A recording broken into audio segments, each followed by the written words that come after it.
אז המורה לתנ"ך בגבעתי, המורה ללשון מודיעין, השכן מלמעלה קבלן עבודות, אבל חודש כבר במילואים. עורכת הדין היא קמבצית, עושה משמרות באוגדה. אחיה איש הייטק בכיר, עכשיו הוא צלף על גגות ברצועה.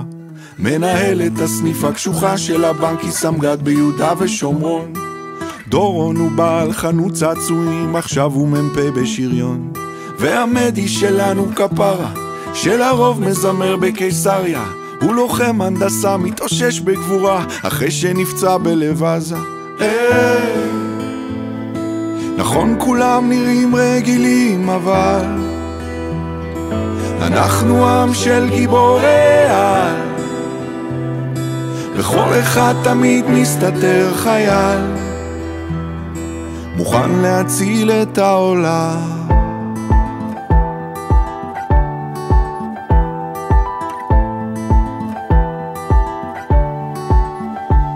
יש את הנהג אוטובוס של דן, זה שתמיד עומד בזמן, הוא עכשיו מפקד סוללת תותחנים בדרום ליד נרעם.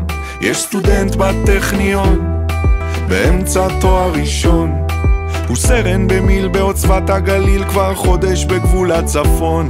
יש פה דוגמנית פרמדיקית, יש פה חשמלאי שהוא מגיסט, יש את יוני נגן סקסופון מחונן שהוא קודם כל מטכליסט. יש לכולם ארון נסתר או ארגז גדול מאובזר, יש פה סט של מדים וגלימת מילואים מוכנות תמיד לאתגר.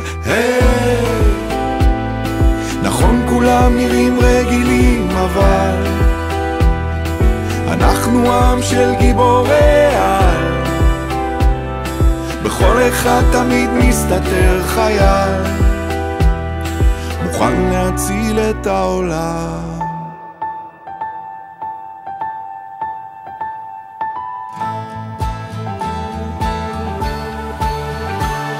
וזה לא משנה אם באמצע חיים או באמצע משחק כדורגל, כולם יעזבו את הכל בשנייה אם יקרא להם הדגל.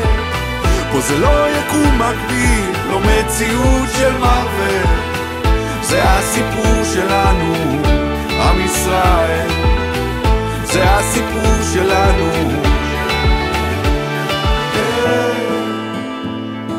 נכון כולם נראים רגילים, אבל אנחנו עם של גיבורי על,